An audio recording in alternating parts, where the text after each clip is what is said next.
He's removed right now. Yeah, last week Vitality was kind of leading the charge with some of the more interesting stuff. That Heimer Fiddle bot lane, of course, then the Lux Pike came in. I want to see if Vitality or if Roccat have this very quick focus on the bottom lane, but we're still in bans. Ornn's off the table, Nocturne's off the table. Now we are seeing a increased priority on taking Nocturne out of the game. Last week he was picked up occasionally. This week he seems to be constantly on the ban table. Teams saying, we hate the fact that he can be so impactful once he hits level 6. We hate the darkness that lasts for 6 whole seconds, and he's just too strong in the jungle right now. So he's being taken off the board. And Roccat also taking away the Aatrox. Remember, in the last game, Irelia was not prioritized at all. She wasn't picked or banned. Very rare and different to what we saw in week 1. And she didn't have any changes coming into 8.12, and so far she has been left up and available. This to me says that some of the European teams have figured out that there are answers to the Irelia champion. Even though she can be flexed to multiple different roles, she's kind of dropped in priority after the last week of practice. Oh, let's see if that's still the case here. Might not be. Insta locked in. There's the Irelia. So again, this has a lot of flexibility. You can put it pretty much anywhere, but you can also put Darius pretty much anywhere as well. We've seen Faker play it down in the bottom lane. I don't know if that's a good thing anymore. Well, we have still seen it happen. We've also seen it put up top, and I'm sure there's no reason as to why it can't make its face in the middle lane as well. I would imagine that it is a pretty big pick into the Irelia, which is why Vitality is so keen to get their hands on it. And we spoke about playmakers for support. Jackdaw has already gotten himself one. Not only is it a good pick into things like the Pike, but also it just answers a lot of the playmaking style champions that Norscarin loves to play. Okay, cool. Vitality definitely getting the jump on this one. We'll see, though, if Rocket's power picks are going to be enough to join the Irelia. They have themselves a Vladimir. Now, we have seen that in a number of roles as well. Multiple flexes. Definitely thinking back to the LCK a few weeks ago when it was pretty much exclusively in that bottom lane.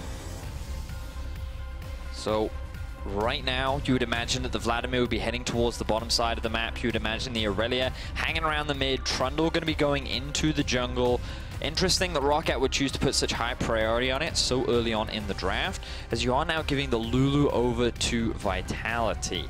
This has been a huge pick in the current meta, not only because of how effectively she works in mid, but again, because of her flexibility. You can move her largely between mid and the bot lane. We've seen many bot lane doers of things like Shen and Lulu. We've seen Lulu Karma, Lulu Janna, like all kinds of crazy stuff has been put down towards the bottom side of the map all across the world, and it all revolves around this Lulu, and it's just because of how much value she offers in the mid to late game team fights. Not that we get late game team fights anymore, but let's just call them mid game team fights. Sure, mid game team fights. Yeah. But especially on a Darius who struggles to close the gap and get towards his targets, the Lulu speed up is extremely valuable and synergizes nicely.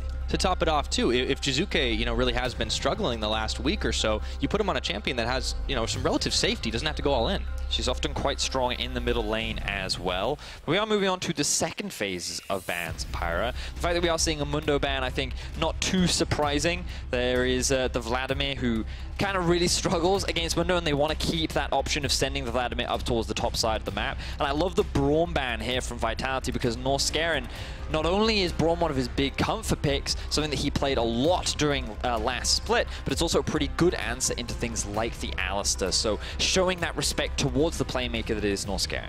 All right. In addition to the Mundo, though, for the Roccat side, their next ban, their final ban, will be the Swain. And for Vitality, no hesitation, they lock in the Skarner. And this should be that Gilius pick. You would very much surprise it to be in, you would very much expect it rather to be in the jungle. I think they're quite happy having this into the Trundle matchup. Many have said, or many junglers rather have said last split, that this matchup is okay. It's usually a lot worse if you're an Olaf into the Trundle, and it's not ideal because Trundle still trades pretty effectively in the early game, but in terms of the value that Skarner does offer, especially later on, it's a pretty good pick. So I think Vitality not too upset about picking themselves that one up. Yeah, now there is the Tahm Kench locked in. That is one of those playmakers for Norscarin, as well as being a relatively safe champion. Roccat have one more pick to go to decide where everything all ends up. We'll flash on that Talon. We saw Jiizuke playing it, as well as the Echo. That's one of his favorites. Going back quite a ways, a little bit of respect flash, and it's going to be the Ezreal locked in for Hiki. So you now are largely expecting the flex between Vlad top or Vlad mid. The fact that the Mundo was banned away suggests that they ideally want the Vladimir into the Darius, where they're assuming is going towards the top lane. And now that you've also seen the Lulu pick, you're expecting that to be in mid. and with the final lock-in from the side of Vitality, that's kind of the expectation or trend that we are gearing towards, depending on whether or not they choose to lock in the Heimerdinger. Well, last couple seconds, and it looks like we'll be raising some dongers today, Vedius. Attila once more on the Heimerdinger. So this has become a bit of a comfort pick now for Attila. He was the first one to play it here in Europe. He may have even been the first one to play it in the world, and it has become a bit of a popular pick here. Also has seen a fair number of bans, but especially in the hands of Attila, definitely something that he is more than happy to get for himself, and it does apply a lot of pressure towards the bottom side of the map. Early laning phase is very obnoxious because of all the turrets, and when you're going up against an Ezreal, sure, that poke can be a little bit obnoxious from time to time, but he's not really going to have an opportunity to utilize it, given that you're just going to be sitting behind your minions and just pushing. So Roccat, they kind of have a struggling bot side of the map. Their mid lane is also struggling, at least in the very early levels, until that Aurelia gets Sheen. The advantage here for Roccat, though, is the Vladimir into the Darius, will be okay in the early laning phase. He'll be able to trade pretty effectively. So it's kind of split across the boards. So you would imagine that Vitality will look to try and get that bot tower as early as possible and then start moving this Heimerdinger around the map. And the other thing you need to keep your eyes on is the roaming of Jack Troll. Something that we've been seeing a lot in the current meta is when you have a mage support, mage bot laner rather, they can hold the lane 2v1 with just their wave clear, and they can play very defensively, and that allows champions like Blitzcrank, Pyke, Leona, Alistar to grab early Moby boots and just start roaming around the map and looking for plays specifically in the middle lane. And it's just something that you always have to be mindful of, especially when Jack Troll, as an individual, does love that kind of playstyle. Yeah, maybe Jizuki will be in for better laning phase this time around. He'd certainly be happier. Now Vitality on the 2-0. They can stop the upset from happening. They'll climb their way up the undefeateds once more. But Roccat, 5 members down the bot side. Is there some trickery going on here, Vedius? They want to get into the bot lane because they know Attila wants to set up these turrets as fast as possible. He could face check straight into this. Will he do it? Oh, dear. Oh, what a value ward! Oh, just like that. No shenanigans. Yeah, good respect there from Attila. He's like, they could rush bot. I got to make sure that they are not, so I would drop a ward in, and it saves his life. Guys, they warded us. What do we do?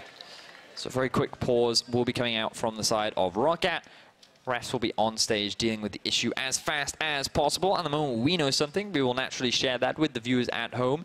In the time being, we get to talk a little bit more about the comps and the game, Pyra. Exactly, Vedius. So, the level 1 stuff aside, you mentioned how Roccat are going to have some struggles in the bottom side. They're going to have some struggles in the mid, but the top lane is where they can find success.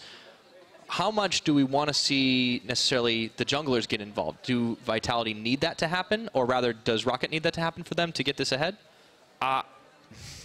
I mean, if you get junglers involved, it always helps. And the one thing you have to be careful of as a Heimer is that because you're constantly pushing, you're usually overextended, which means that the risk of a jungle gank is pretty high. The problem is that Roccat don't actually have a lot of gank setups. Mid lane would be the easiest lane to gank from the side of Roccat because Aurelia is pretty mobile and she has decent setup if she can land the skill shots. But outside of that, you can't really gank bot lane because it's Tahm Kench. Once you get level 6, maybe it's a little bit easier, but even then, once you're level 6, Heimer will be level 6, and he gets even harder to gank once he's able to upgrade his turret. And then a Vladimir doesn't really have any CC for you to really set up with. So if there's no flash on the Darius, sure, you can make a play up top side, but outside of that, I feel that Rockat's early game isn't going to be snowballing out of control. A lot of the skirmishes are going to happen from laners pushing out and then moving between the lanes and in the river and kind of trying to help out their side lanes. Yeah, it definitely seems like they're going to be playing maybe a little bit more defensively to kick things off for a while. Now, we are hearing on stage that the issue relating to Memento sound in client, and that is why the client is being restarted. It looks like that should be resolved fairly shortly. More information as it comes in. But for Roccat, it does seem like this Aurelia pickup was something that they still clearly are valuing, even if a lot of the other teams may not be now. Well, I mean, it's only been one game today, so we don't know for sure that the other teams haven't put that same value. Technically? That is true, but they consider an answer to it. They think that clearly either the Darius or the Lulu is a fine matchup into it. Note how early they went for the Darius, and I think Roccat will be pretty happy with how they've got these lane assignments and how their draft panned out. But you just kind of look at this Vitality lineup, and you've got a Lulu combined with the Darius damage, who's really strong at just a single item. And you've also got Attila, who kind of at one item when he's got the Luden's Echo, and he's also got his ultimate level 11. He really spikes. So Vitality's mid game is just really strong, and you have the option to make early game plays because you have the Predator on the Skarner as well, especially around level 6, and you have a roaming Alistar. So I feel like Vitality have just drafted a style that suits them, which is very much around early playmaking and trying to find those early leads, and you actually have a lot of lanes that you can play around. You probably won't look to play towards topside, but you can gank mid. She is an Aurelia melee mid lane champion, and you have a lot of CC from the Lulu, so it's very easy for Gilius to walk in, land the CC, walk back out again, and in the bot lane you have an Alistar. So you either move the Alistar with the Skarner to help gank around the maps, you can pretty much go anywhere, or you bring the Skarner down to bot lane and you set up potential plays. So. Yeah. Looks like the swap has actually come in. We've got it. Jizuke's up towards the top. That means it's going to be the Darius versus the Aurelia in the mid. So you were quite right that the Darius is clearly what Vitality value as a counter pick to Blanc's Aurelia. Yep. And he's actually started with stun because he knows he can't approach the wave at all. You've also got Gilius going from red into the Scuttle Crab, and you can see that little red ward just on the blue buff of Roccat. So they have full awareness of where Memento is right now in the jungle. And it gives so much more confidence for Cabo to play as aggressively as he wants. I really like the swap up from Vitality, not giving Roccat the lane assignments that they wanted initially. Vitality, nice little switcheroo for themselves. Gilius wiggling down, a little closer to the bottom. Looks like it'll be all about that Scuttle Grab for a while. Gotta be careful, Cabochard. Lane can come and go pretty quickly on that Aurelia. Yeah, but again, remember that Aurelia in the early levels is considered pretty weak. Her base values are not that strong, and she doesn't trade that well. Once she gets Sheen, she's a little bit better, but it looks like Roccat are after an early gank mid. Oh yeah, Cabochard, he sees it coming, flashes immediately the respect of the pillar, stopping him from going a little too far forward, but now he's not got that flash, so a repeat gank could be deadly. I think that would be really smart from the side of Roccat. We talked about how there's only one really gankable lane for the side of Roccat, and that is in the mid lane. And now that they've already been able to burn the flash from Cabo, it means that they can go for a repeat gank, and would you look at it, they already have the right set on mid. Pings are coming down, they have a rough awareness of where he is. Cabo feels safe in this position, but I don't know if he should. Yeah, I think this is a little bit rough right now. You can get a little cocky sometimes playing that Darius. The pillar's up. He's going to try and spin around, but is he going to live before the TP comes in? It looks like no. Gilius tried to give him some backup, but it was just too much. Now Jizuke coming back to the mid lane, and with Gilius, he's going to equalize, but the chaos isn't over yet. Memento flashes forward, takes a bite out of the Scorpion, and he's looking for Jizuke as well. Will Roccat come out ahead? Even Norscaren's joining the fun, and that's a triple kill from Memento. What a fantastic start for Roccat. So many members of Vitality commit to trying to keep Cabo alive, and it ends in disaster. Memento securing himself 3 kills on the Trundle, and Roccat off to an early game lead. That is right, just a Tiamat. Like, he's just being able to buy a Tiamat just off the back of the 3 kills. Roccat off to a fantastic start against a team that has looked like one of the best early game teams in Europe right now. Yes, exactly that. So, let's look back to how this play happened. Cabo, there were pings coming down onto the Trundle. They were aware that he was in this area, but they thought that with the TP top lane and with Gilius flashing over the wall, they could turn this one around. And Gilius, with the support of the Lulu, yes, this is starting to look better, but Memento, he's just been completely untouched. He is freely dealing damage onto all of the Vitality members. And yes, Norscaren, we did all see this play. Ooh, shame we didn't get a slow-mo of the flash tongue lash there from Norscaren. Still counts as playmaking. He wasted his flash for nothing. That was an oopsie-daisy if I've ever seen one. But it's alright because he can just dab on the haters as he often likes to do. But still, Roccat off to an early game lead. 3-1 now in their favor. I would love to see them continue repeat ganks towards the middle lane. And Gilius, he needs to be ready to respond to that pressure so that this Blanc on Aurelia doesn't get rolling ahead. Yeah, Gilius is going to need that level 6 to have access to the Impale. Really good CC ability for him. We'll check in with some of the other lanes. Prophet getting a little beaten up by Jizuke for just a bit. And now you can see Gilius hanging around the mid, but it's kind of just babysitting duty. He doesn't really seem to have a whole lot else to do at the moment. You can see how obnoxious this lane is for the Vladimir, but now we see Memento heading up topside. Oh boy, the Trundle, that is the terror of this game, and Jizuke doesn't know what hit him. He doesn't have his flash. He used it earlier on, and Memento already level 6, 5.5 minutes into this game. Prophet flashed in to help guarantee the slow on his E. He had the pool as well, and everything is coming together for Roccat, playing through the top side, trying to secure an early tower as we see a bit of action down bot. It is a 1,000 gold lead, just shy of the 6-minute mark. Norscaren comes back from his roaming. And he's able to bring some normalcy back to this bottom lane. We thought it was going to be all about the bot, Vedius. It has been everywhere else this game. Well, to be honest, I kind of expected a little bit of a slower early game from the side of Roccat, but Memento, with these early kills, is not slowing down at all. Jiizuke pretty overextended up towards the top side. You think this is a little dangerous from Prophet, but you recognize that if he doesn't flashes into the minion wave, then he's not going to land that slow because of how telegraphed Vladimir can be. So he had to commit with the flash, and it does result in another kill going over to Memento. Now, if this is your typical solo queue game, you'd be like, jungler, stop stealing all the kills. But given how well Memento is playing, I think they're fine with it. Yeah, looks like Aurelia going in with that ult. Memento coming through, and Cabochard once more, he's going to fall right on down. Speaking of typical solo queue games, I've seen a few Dariuses go this way. He still doesn't have his flash available, so Roccat can just keep punishing it. Now Prophet is level 6, Blanc is level 6. Everything is going in the early game in favor of Roccat. And critically, look at what they're doing with all of this gold right now. Every single member of Roccat have themselves control wards to be able to light up this map like a Christmas tree. It's going to be rough for Vitality to try and match that vision. And Jiizuke finds himself killed, isolated once again. I was not expecting him to be the league leader in isolated deaths in week 2. Yes, he got solo killed twice last week, and now he's gotten himself another isolated death. This is just a nice setup from the side of Roccat. Again, no flash on Cabo. He doesn't have any escapes to get out of that situation, and it's funny because we were talking about how the only lane you can really gank is the middle one.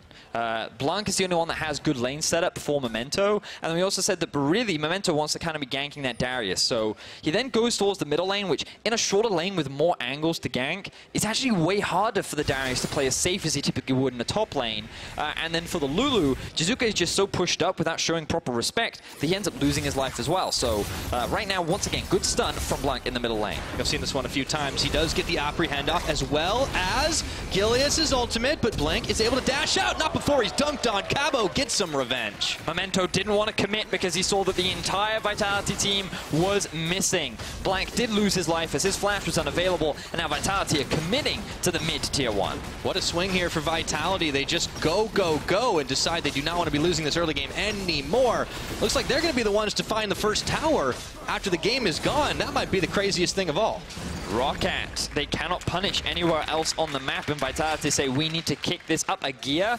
They sent all the members mid, they secured the mid-tier 1, they get themselves a kill as well. And this is just Roccat feeling confident they can continue to punish Vitality, but this time they are ready for it. You can see that Gilius was hanging around, the hard commit coming out from Roccat. The ulti was not available this time from Blanc, which is a large part of why they couldn't win it. The same can be said for Memento. He didn't feel like sticking around because he could see on the mini-map that Jack Troll, Attila, and Jiizuke were all heading this way. So Vitality, even though they're still behind in gold, getting that structure in mid lane opens up a couple more options for them. Getting the jump on Roccat decision-making here. Excellent for them. A lot of vocal calls coming from both sides. Each team, you can hear them here in the studio as well. Things have settled down just a tiny little bit here, maybe for the first time all game. We're getting closer and closer to that 10-minute mark. Attila's going to be joined by Jack Troll towards the bottom lane, and it looks like Gilius is on his way as well. TP will be used topside, but Vitality, they're going to push out mid and largely play towards this early Mountain Drake. They have the Skarner, who's pretty quick at taking it, especially when he's on that Spire. And you can see they even have the Scryer's Bloom to clear out any extra vision that Roccat may have set down for themselves. So Vitality, very clear goals of what they would like to achieve. And Norscarin, got to be careful not to face check. Oh, well, the face check came to him. It looks like Norscarin's going to have to use his flash, but he gets yanked back over the wall, and now he's in some serious trouble. Gray health or no? Let's see if he can get away from that one. Pops it on, but meanwhile, Memento comes back in. He takes a bite out of Attila. Down goes the Heimerdinger. The Aurelia's coming in from out of nowhere. Roccat have turned this one around. Jack Troll, he's forced to flash the pit, but the Dragon is aggro, dealing him some serious DPS right now. He's going to be able to make it out, but that was chaos in the jungle. A big turnaround there for Roccat, and it all comes off the back of Norscarin buying so much time for his team. Gilius is able to get out by the skin of his teeth, but Roccat find another successful fight. But the action isn't over yet. Pyra is Jiizuke just trading back and forth a little bit with Prophet. All right, he's able to scare him off. The Clear Lance was just enough damage. But okay, let's settle down. Let's take a breather for just a minute. I was wanting to say right before Blanc actually goes down that the Sheen coming up for him, now he's going to have a little bit more of that damage you're pointing out. But didn't seem like it was going to be enough here. So this is a good pullback from Cabo, and the pillar kind of makes it hard for the rest of Roccat to help, but Blanc still recognizes, hey, I can come down and fight. Attila gets chunked out by Hiku, and this turns it into a 3 versus 4, and Norskeren consumes the Darius for long enough to effectively make it a 2 versus 4. And while Blanc does use his flash and Jack Troll just punts him away, overall Roccat still come out ahead, even after expending a large number of summoners plus. And you can see Attila, he was not in a position really to contribute a lot to the damage. A lot of it was coming from Cabo, and when he was out of the fight, very easy way for Roccat to clean up the rest. That's the thing, Attila hasn't actually been able to contribute a lot to Vitality's effort this game, period, because it just hasn't been down towards that bottom lane. Now Vitality, they are trying to bring people up towards the mid here, but there are a lot of pings flying. Seems like everybody's still pretty keen on trying to help secure that dragon. It is a Mountain Drake. This will certainly help knocking down some towers. As up in the top, Prophet takes some punishment from Jizuki's Lulu. Very early Spectre's Cowl coming in from Prophet, wants to get a bit of magic resistance because he finds this extremely obnoxious. And again, Vitality setting up towards the bottom side of the map. Oh, here we go. Hemoplague is on. Jizuke going to flash the pillar, but Memento is still coming. The Wild Growth, and look at that damage! He's burning down, but not low enough as Memento decides he doesn't want to keep tanking tower. That'll be the end of that gank. A lot of summoner spells were used, but now Vitality have the right set on this bottom tier 1. Roccat know that Cabo Shot is on his way, and Attila does have the ulti too, so they can't really answer that, so instead Roccat are just going to try and trade turrets. They'll likely lose a Mountain Drake, but if they can get themselves the Rift Herald, it should end up being a fairly equal trade from both sides. Looks like that's going to be the case, but Memento still packing quite a lot of damage on that Titanic Hydra as well, with 6 kills in this game. 100% kill participation for Memento. He is really taking his great early start to heights. But he needs to keep this pressure on because big item spikes have yet to come through for Roccat. There's no Trinity Force on the Aurelia. He may go for the Trinity Force second, he may go for the Iceborne Gauntlet, depending on what he finds more valuable. I would imagine he wants the Kite ability, considering he's against a Darius and a Skarner, rather than just the slightly more damage that you would get from the Trinity Force. But we'll see what decision he chooses to go for. Meanwhile, Vitality, they're still up 2 towers to 1, and even though they're down in kills, they've been able to keep the goals relatively close. They decided not to go for the Mountain Drake, which I find a little surprising, but they don't want to risk it and overcommit. Now, you would imagine that they send Heimerdinger actually up towards the top side of the map, but instead they're going to keep things a little bit even. There is only 1 outer tower left for them to take, and for now, they're not going to overcommit for it. Slow down, wait for the equalization. Now, Cabochard, he picks up his Trinity Force as well, actually earlier ahead of what Blanc was able to do on the other side. And Vitality just trying to keep this one not as fast since they weren't the ones in the driver's seat. Although Jizuke, he moves forward, looks for Hiku, forces him to back away. Kind of hard to kill an Ezreal that hasn't used his Arcane Shift. Exactly that. Pyro pings now coming down onto the Mountain Drake. Vitality, remember that coming into the split, many analysts expected them to have a strong performance, given that they've always been a very good early game team, and this meta revolves very much around the early game. Even this is kind of the first time we're seeing them at a deficit so far this split, because their last 2 games have just been such commanding victories. Feels like teams have now had a little bit more time to prep, but also it's just the way in which Roccat have answered. They saw the swap coming in, they saw Cabo in the middle lane, they worked to punish, but now Prophet could be the one getting punished by Vitality. Jack Troll knocks Prophet away, and he's going towards the wrong tower with 3 on top. And let's see if they try to give this one over the way of Attila. It looks like Pool's going down, and Attila launching all the rockets he can, but he just doesn't have the damage to deal it. So Gilius finally takes the kill, and it looks like meanwhile Roccat are going to push mid with the Rift Herald. Surprise Prophet chose not to use his ultimate. He could have bought a lot more time if he'd had that extra bit of sustain off the back of it, because the 3-man squad of Skarner, Heimer, and Alistar at this point in the game doesn't really have that much damage. No, so it took him a very long time to really kill Prophet. To be fair, it is his first death of the game. Yes, he overextended just a little bit and he didn't need to die, but Roccat, they get themselves a tower in exchange, and I think that they'll be pretty happy with the outcome overall. Yeah, keeping the gold lead, or at least bringing the gold lead a little bit back up for themselves at the moment and equalizing out on the towers. Roccat, they have to be flying pretty high considering what they've been able to do this game, though. Against a squad like Vitality, who had such incredible early performance, and also, if you think back to it, were just such an incredible performer throughout the split. No, they may not have been able to secure that 3rd place match way back in spring at Copenhagen, but the fact that these guys came in with so many young, talented, but very inexperienced players and do what they did was impressive. So Roccat holding the line against them now that they've got that more experience, pretty cool stuff to see. And it's interesting because one of the big things coming into this game, you talked about the third place match, and we talked about like that they weren't able to secure it. One of the big factors in that was Attila.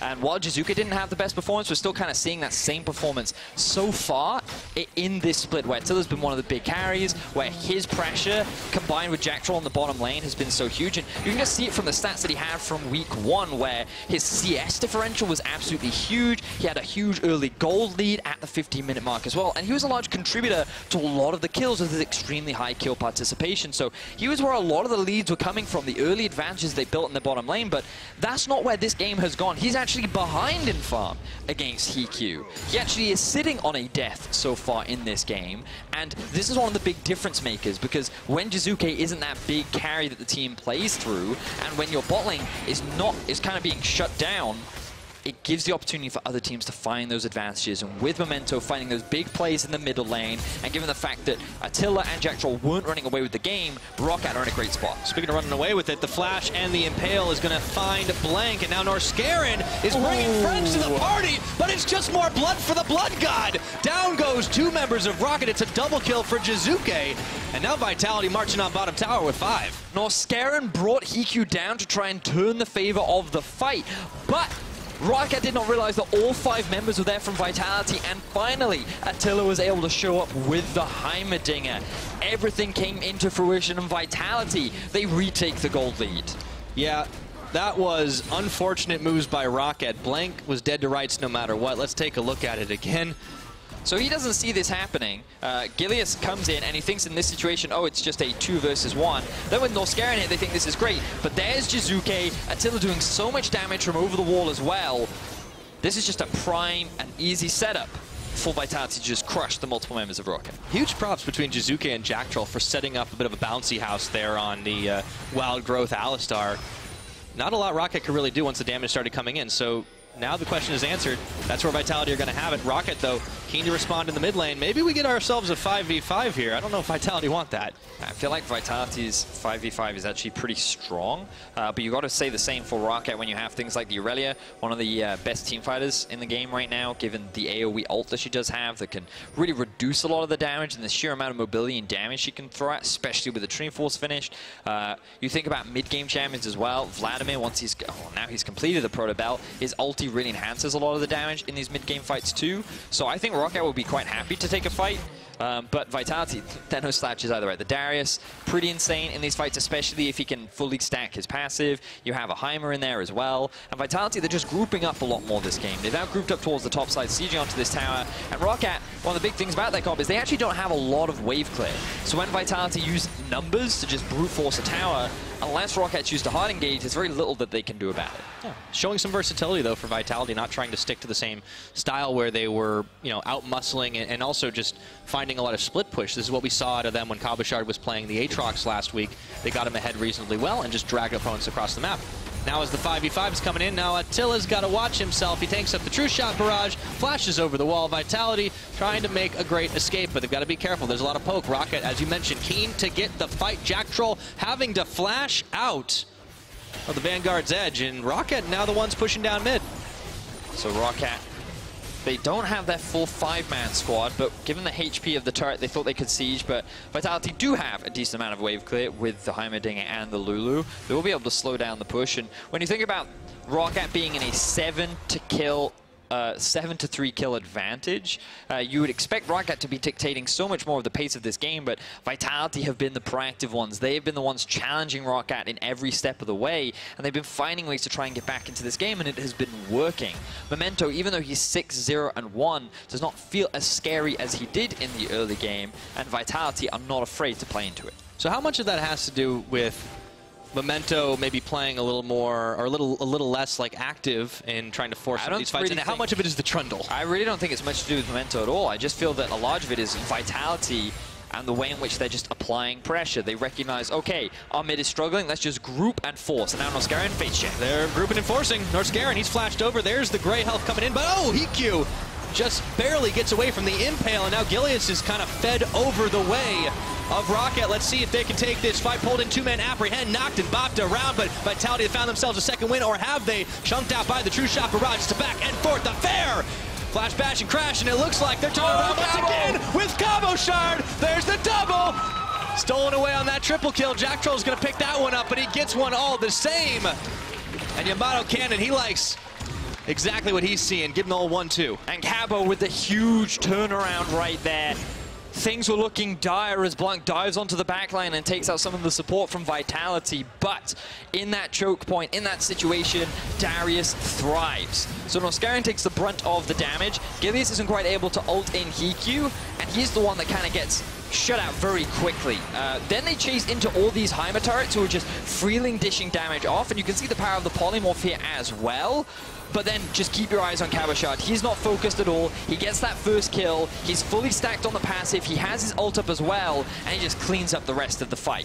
While all this has been going on, Baron has been taken. Yep, very quickly smarted away by Gilius, but Jack Troll is left as a sacrifice for Roccat, who unfortunately weren't able to get in the pit time enough to steal. That one was pretty hectic, so taking stock of the situation, 10-10 in kills. Vitality, 3,000 gold in the lead now with the Baron buff.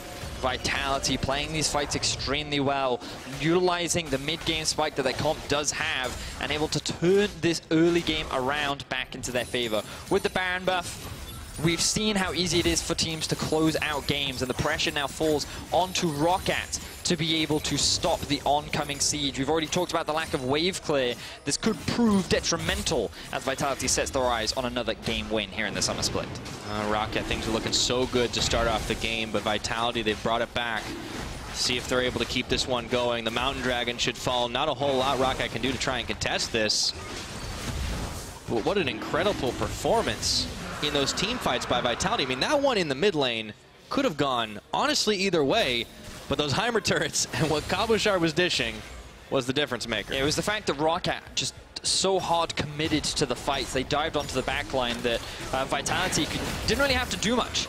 Well, it's very difficult for them to close. They kind of have to just run at their opponents or hope that they come into them, and that's exactly what Roccat did. So the Darius is in range of everyone. He could just freely dunk and dish out the damage as much as he needed, and then they were able to get a successful fight. Now they have their eyes set on this mid-tier 2. Roccat kind of forced to concede it as the siege does continue from Vitality. Looks like have a couple more minions to try and charge that way, but they don't want to go all the way to the inhibitor turrets. So as a 5-man, Vitality backing off, still just under 2 minutes ticking on the Baron buff, but they're only pushing on one lane. Roccat trying to answer by pushing out and clearing the vision they can.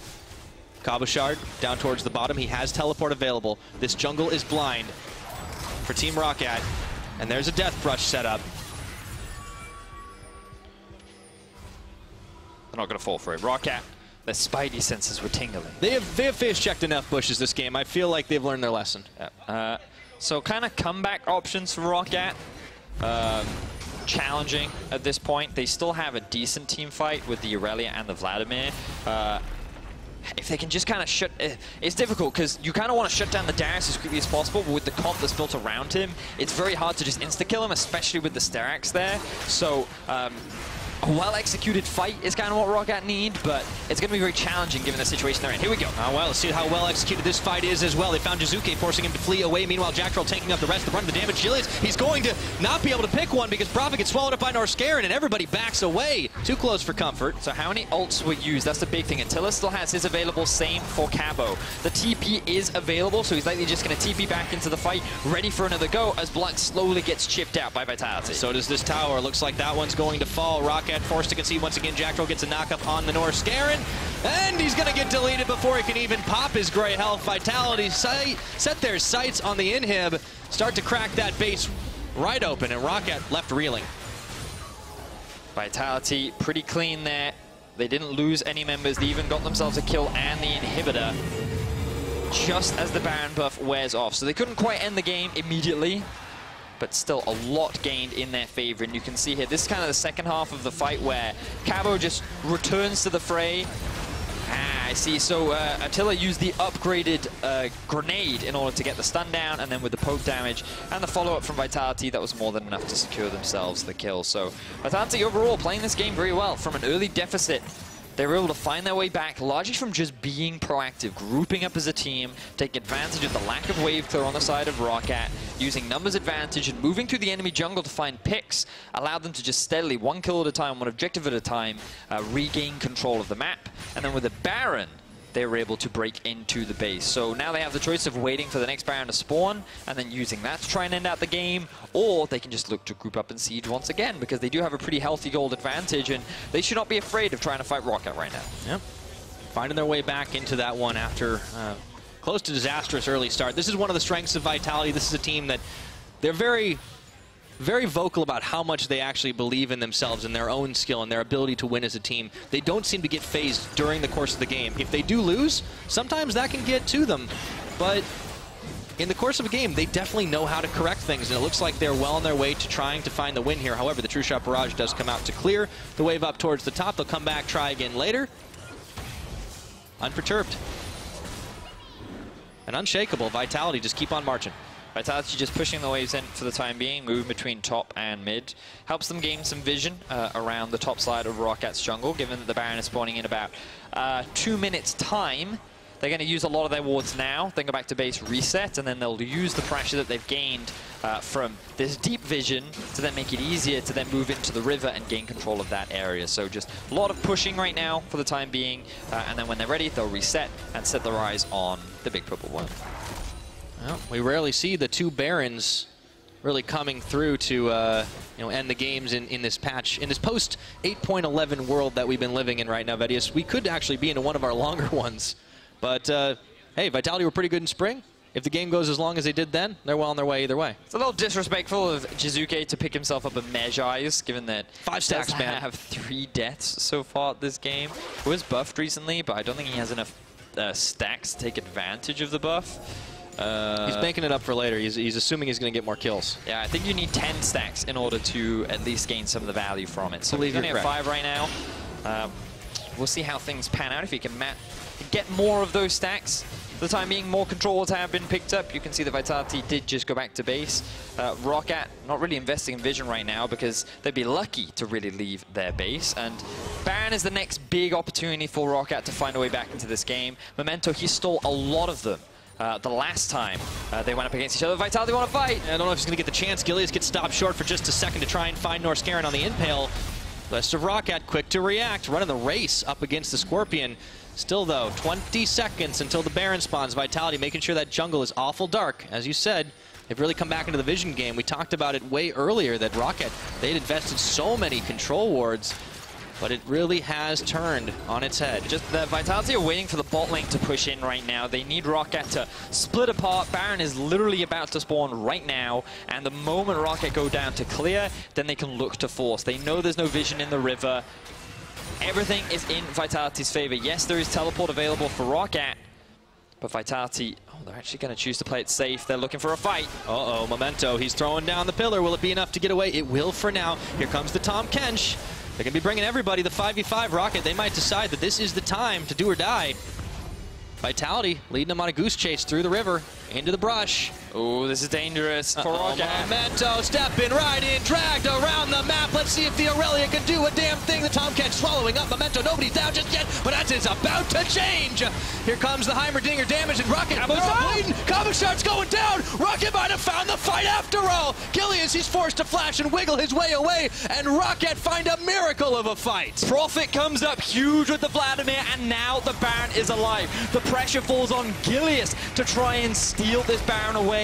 Roccat have no control wards, so he's in a position to do it. Gilius does have the Blast Cone. Jiizuke and Jack Troll can try for the distraction maneuver. Gilius waiting on that smite. Prophet really low here, so is the Baron. Here comes Jack Troll. Looks like they're going to find the damage. Gilius, can he be the hero? He steals it away! Gilius stopping the damage short. Jiizuke trying to get away with the Baron, and Hiku's going to make sure it doesn't happen, but the game continues. Oh my word. Roccat find the fight. They lose the Baron, but no one on Vitality gets it. Let's see how this plays out. A lot of resources were put onto Memento to try and shut him down, while Vladimir and Hiku were largely untouched. Hiku then gets a huge ulti onto all the members, and then look at the damage from Prophet. Ulti plus E is everything that they need to just shred through the Vitality lineup. Cabo finally dies. And with him out of the equation, Roccat are able to turn things around. But then the Baron steal comes in. I'm not sure why Memento waited so long to use his smite, because he had it up and available. I saw the Baron like 600 HP. Let's keep our eyes on it. Jack Troll goes in. He tries to just buy a little bit more time. Smite is still available for Memento, and it just gets stolen away by Gilius. He had the ward, the timing was easy, and it ends up going in favor of Vitality. So I'm not quite sure what state the game is in right now. You can see I think you can sum it up like that. Of Vitality, but oh, these fights are going to be exciting. No Baron now available. No one has it. Vitality got the gold, but overall, the gold is pretty even between the two teams. The bot inhib has respawned, and you can see how pivotal Prophet will be in the upcoming fights. He has now finished the Void Staff and Morello, and those will be big, big factors in determining if Roccat can get themselves the win today. Vitality are going to have to be so careful when Roccat come and try to force the fights, because up until that point, between the Heimer turrets and the AoE damage they were able to dish, it was completely fine. But Roccat found an answer. Let's see if Gilius can get something around the side. Jack Troll finds a two-man knock-up here, and it looks like Vitality, they find the charge on this one. However, the Aurelia ultimate trying to zone people away. No one from Roccat has gone down just yet, and here goes Prophet. The Tides of Blood, not nearly enough damage. Vitality left bleeding. The True Shot barrage will find its mark, but no kills. However, Roccat, they have the push. They can take down some towers. Credit has to be given to Norscarin here, because his use of the Consume has been absolutely massive. Every time Vitality have gotten close to shutting down a member of Roccat, Norscarin has come in clutch and kept them alive, taken them to safety, allowing Roccat to then reset the fight and come off the victors overall. You've got to remember, Cabo and Attila are really the only damage dealers on this squad. And while in the mid game, yes, they have powerful spikes. Once you hit like this 3-item point, you have an Aurelia, a Trundle, an Ezreal, and a Vladimir all dealing damage. So, yeah, sure, if you take out Memento quickly, that's great. But he's kind of the tankiest member of them all, and then you have all this additional damage coming out from Roccat to help still win the rest of the fight. And I think it's so clutch that you mentioned what Norscarin's able to do. The Northern Norwegian hero, right? He's been able to not just make plays aggressively. Sometimes all you need to do to make play is swallow up the guy that's about to die, and everyone can't juggle their aggro. And yeah, you got to just look at the gold game this time around, because this is how it has gone. Pretty ridiculous. Yeah, definitely an up and down performance this game. It's made it exciting to watch though, Pyra. 27 kills so far. We're almost North America right now. We haven't quite reached that point yet. We're not that level of Cloud Fiesta. No, not quite. So grouping up mid from Roccat right now as Vitality look to clear bot. Remember, no Baron for the teams to play around, no Dragon either. So just a lot of grouping and pushing, grouping and pushing. A lot of outer towers have also been taken down, so it's really only the base ones left to try and secure. And Roccat, they have position on this mid-tier 3, but Vitality do not want to give it up for free. For Roccat, a win here would be so big, considering they've not been able to find the consistency at the start of the split. We mentioned it earlier, night and day performance. And last week against G2, against H2K, we saw them look good, we saw them look bad. Right now, they have found quite a lot of both, but they've come back into this game in what has been such a swing. But they're playing it very carefully. Extremely close on the gold game. Extremely close in the kills. 7-5 in towers. Their inhib, of course, being back up. And I feel like it's going to come down to another Baron play. I mean, I think it's just going to come down to one big fight. Look at the damage this Ezreal has thrown out so far in this game. He has been dishing out a lot of poke, and Hiku, his positioning has been very optimal in a lot of these fights. Only one death so far, but a current KD of 6, 1, and 4. You know, he's kind of been, I don't want to give him all the credit because I feel like Prophet has been the one winning the fights, but you've got to recognize that Hiku has not been a slouch on the backline. Yeah, the poke is definitely quite valuable. I mean, it's a very apt name for him. He Q quite a lot, actually. So he's been able to find not only that, the True Shot barrage damage has been key to one of the few wave clear mechanisms that Roccat actually have to try and stall this out, and this is why you see not more than just the one inhibitor down bot broken. Just wanted you to know that you kind of broke my soul a little bit with that joke, and excellent. While it was witty and effective, that hurt. But it was funny if you're not me. So congratulations, Pyra. I don't know how to respond to that. Freak would appreciate it, I'm sure. Yeah. All right. He Q a lot, really. Wow. Anyway. See, you laugh at your own joke? It was yours. I laughed at your response because I have no idea what else to do. So the 608 Trundle still has 6 kills. Remember, he had those kills at like 10 minutes into the game and hasn't been able to find another one since. Instead, he moved to support bot. He's been trying to spread the kills and gold out a little bit more. That will be very valuable as the Baron is now spawning in about a minute's time. We're approaching 4 items for many members of ROCCAT, and the same can be said for Vitality. Jizuke level 16. Level 16's hit across the board, really, which is very, very valuable because it does mean 3 points in your ultimate, which is always going to be a useful thing to have. So both teams now just playing for priority. ROCCAT will push in the middle lane. The bot is stacking up a huge wave and is slow pushing in favor of ROCCAT as well, but the same can be said for Vitality in the top side of the map. This will allow ROCCAT to get a bit of deep vision around the Baron, though, on the top side, even though they do not have the pushing wave. So when the Baron spawns, they can either look for a pick, or they can just rush the Baron down. Remember, they have a lot of damage dealers, so this Baron will drop pretty quickly for the side of ROCCAT. And Vitality, they just kind of want to kill, ideally, the Vladimir as quickly as possible. With the pool and with the consume from the Tahm Kench, it's going to be challenging for the Gilius to pull that one off. Yeah, easier said than done for sure. Memento showing face, but of course he is not going to be alone. The dance around the mid lane continues. There's the pillar. Gilius wraps around the side. Jacktroll isolated from the team. Let's see if they can get the pick.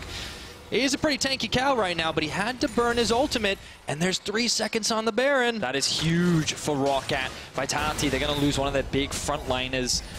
And now they're going to be a little bit more afraid to engage. Remember, look at these minion waves. Big wave pushing in the bottom side of the map for ROCCAT. They have priority over mid and the deep vision to move towards the Baron. And even though the top wave isn't pushing in their favor, they don't worry about it for the time being. They have their eyes set on this Baron. Vitality, will they face check? No, they use their wards. Smart. Very, very good.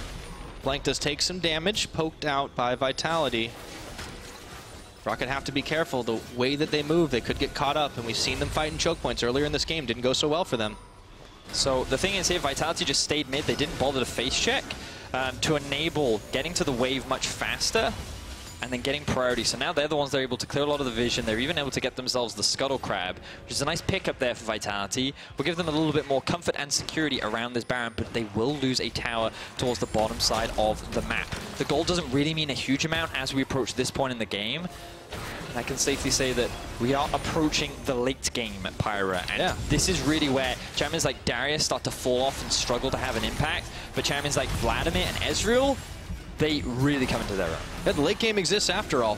Who'd have thunk it? 38 minutes now on the clock. As you pointed out, the gold very even. Doesn't matter as much if the changes happen. Now there is the Scuttle Vision secured, as well as the Skarner Shrine. This is in full sight for Vitality. However, it's not the only objective on the map. The Baron might be live, but the Elder Dragon is coming up. Vitality have 2 mountains. Now the Baron has been started. Gilius doesn't know what he wants to do. TP coming in from Cabo Shard.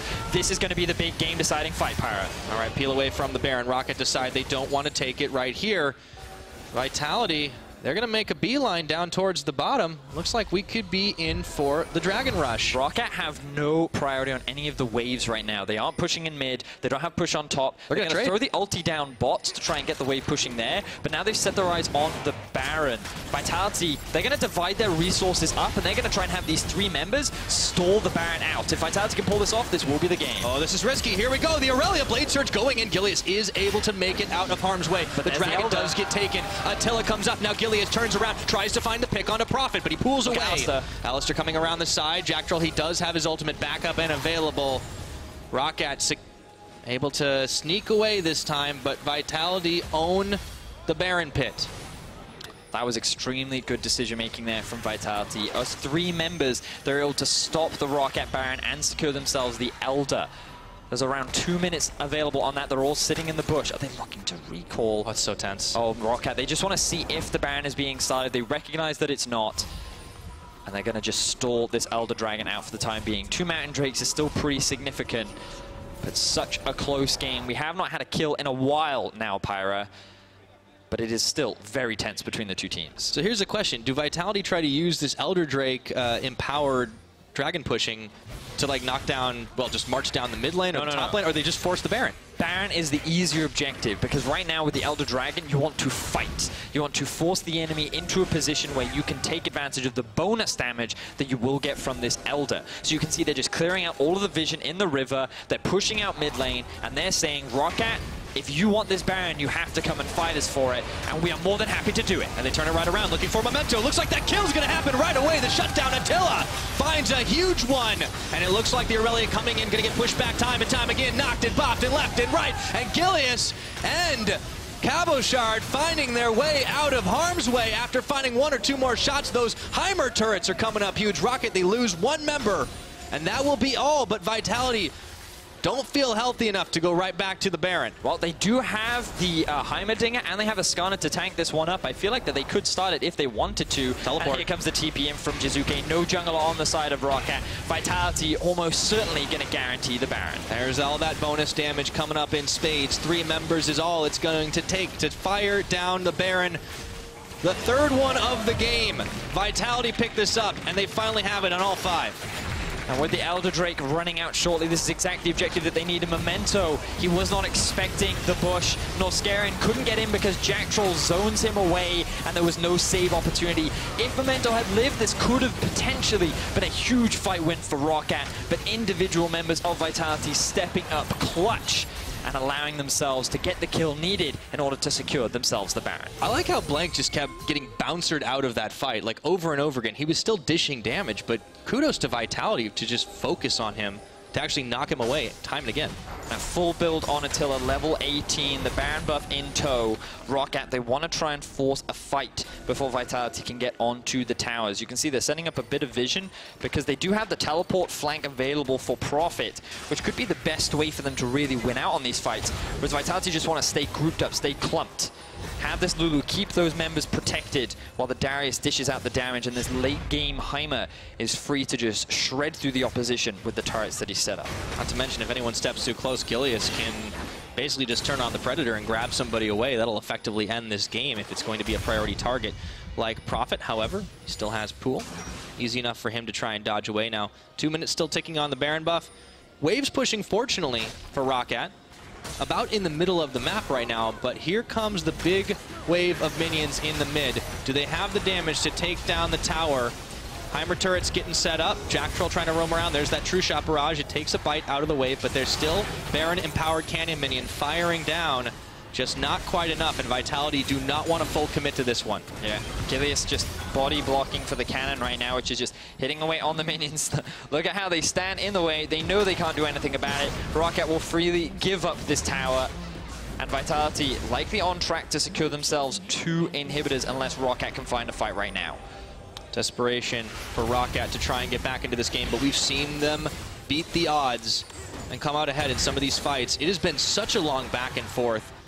This is one of those games that really tests your limits as a player. If you can come back, if you can survive the heartbreak of having a lead like Roccat had early on evaporate, and take advantage of the fact that you should have some better scaling here if only you can get in with Prophet and dish that AoE damage. Well, gold pretty much means very little right now, sure. Final items yet to come out for a couple of members, but for Vitality, they're feeling pretty good. Triple cannon wave in the bottom lane. That will quickly melt through. Cabochard using the Righteous Glory. Just trying to scare Roccat away. It's all about that objective game. The 2 Mountain Drakes certainly paid their dues in this game. So Roccat, they just see their base cut through, but it's guerrilla warfare, Vitality. They want to hit and run. Yeah, there are just so many minions as well that Roccat don't feel comfortable trying to fight in that many members. The empowered Baron Recall also taking Vitality to safety, and Roccat were too afraid to force the fight. 2 inhibitors go down. Vitality quickly grouping up to try and secure themselves the 3rd. And Roccat, they have to go for a last-ditch effort fight if they want to have a chance of winning this game, because Vitality, they just have to wait. With 2 super minions, or 2 inhibitors down, it's only a matter of time before the minions start crashing down on towards the Nexus turrets. You have so much poke and siege with both the Lulu and the Heimerdinger that Vitality really don't need to do very much aside from avoid getting engaged on by this Roccat squad.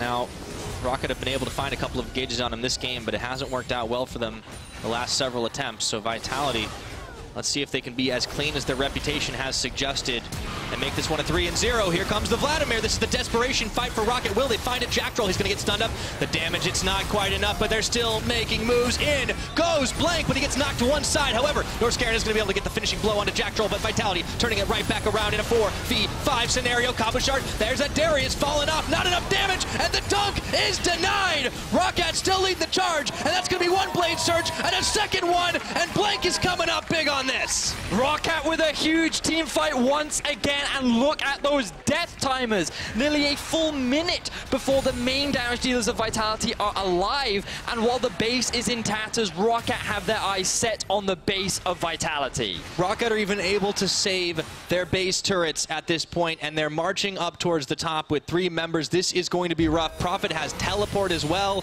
It is only Gilius left to defend for another 12 seconds. This is it. Roccat, if you're going to end the game, this is going to be your best opportunity to do so. Memento will tank the tower. They have their eyes set on the Nexus. Roccat, can they make the comeback for what has been a huge up and down game a reality? You have absolutely spoken true here, Vedius. Jack Troll comes back up at a very clutch time, but Rockets have their sights set on the Nexus. Norscaron swallows up Jack Troll, just buying a little bit of time here, and they don't need to win this fight. They just need that Nexus, and Roccat in a roller coaster finish the fight. One fight, and Roccat go from base to base and end the game. I cannot believe what we just saw in 46.5 minutes. Holding their nerve. Oh, the frustration for Vitality. They had everything. The last thing they needed to do was not get engaged on, and while things were looking optimistic, Roccat was so resilient. They had their eyes set on that fight. They hard committed. They found the win. They killed 4 of the 5 members, and they just said, go, go, go. We can get the game. They rushed it down. They didn't care about the kills.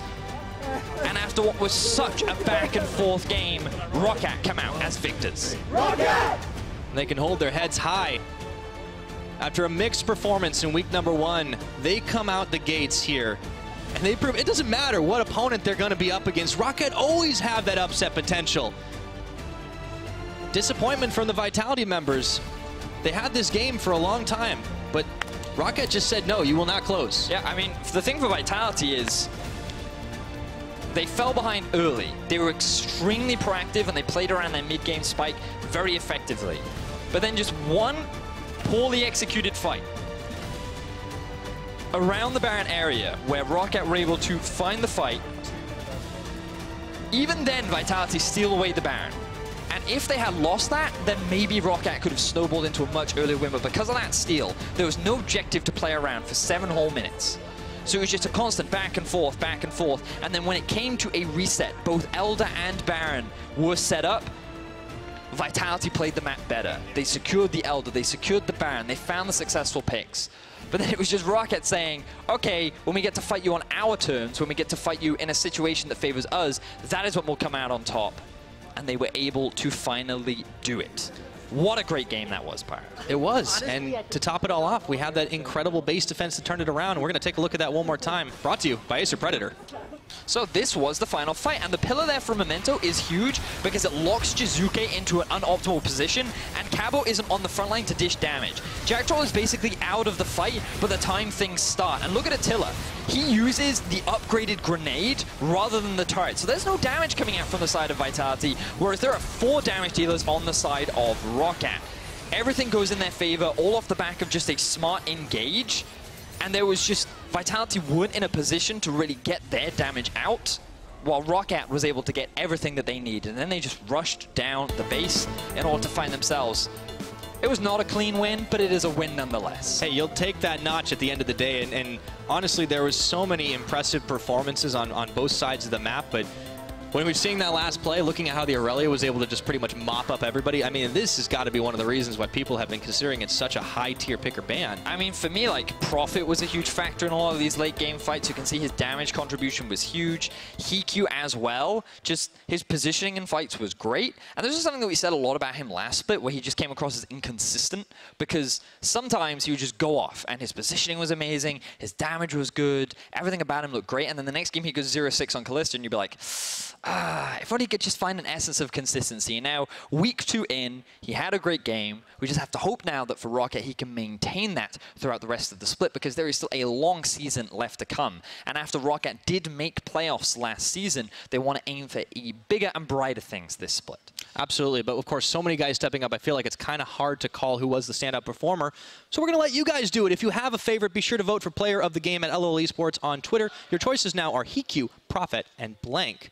Again, that's a hard call, man. Yeah, it certainly is. I think there were so many good performances, but I get to chuck in a quick humble brag as the only analyst to predict Rocket to get themselves the win today out of everyone. So on that happy note, why don't we do the toss? Okay, for more on Rocket's win, let's check in with Quickshot and the Jungler. Thank you very much. Not my player of the game, because I would have voted for Memento. Dude, you came off stage, you were buzzing, you were shaking. Yeah. Base to base after one team fight. Why was it so crazy at the end? I mean, I think we all had in mind that we wanted to give them like a sense of what we felt last time we faced them when they backdoored us. So we wanted them to feel the same, you know? It's all about the revenge. About the revenge. I'm sure that wasn't the strategy coming into the game. That's all we talked about, you know? There was no draft, there was nothing. We just talked about the revenge. Listen, Memento, you went, I think, 5-0 or 6-0 to start the game. Yeah. And I was asking some questions backstage, like, is Trundle the dude that you want to be that fed when you have so many carries around you? I mean, how is the comms going early game when everyone's yelling Memento KS, bro? I mean, I didn't actually mean to take the kills, because I think on Trundle is kind of garbage to have the kills. I just ended up like last hitting every kill, so I guess I'm the carry. Okay, well, let's stop and talk about the game. You were behind the majority. Yes, you had kills, but Vitality had map control, they had gold leads, etc. So what was the communication like going from sort of 10, 15 minutes into that very lengthy, very crazy back and forth mid-game? I think after we lost one team fight that they got Nash, we were talking about, like, I think Prophet was calling, he said, let's just go late game, and Hiki was saying, we have an AD carry, they don't, so we just decided that we should farm up and look for a fight later on. Go late game, you have an AD carry. What exactly. Meta breakers. Anyways, you know. Listen, Memento, congratulations on the win. Thank you. I do have one last question for you, looking forward. G2 will be taking on Schalke 04. Who's going to win this game and why? I think G2 are gonna win pretty hard. I think they're just above everyone else's level at this point. Well, definitely got some smiles from Wonder behind you. Congratulations, Memento, on the win. We're going to an ad break. When we come back, G2 take on Schalke. And it's important for you guys to check that stream out, because we're on our twitch.tv/RiotGames2. We're also going to have the POV stream for perks. So anyways, we'll see you after the break. GG. Thanks. Round, but is he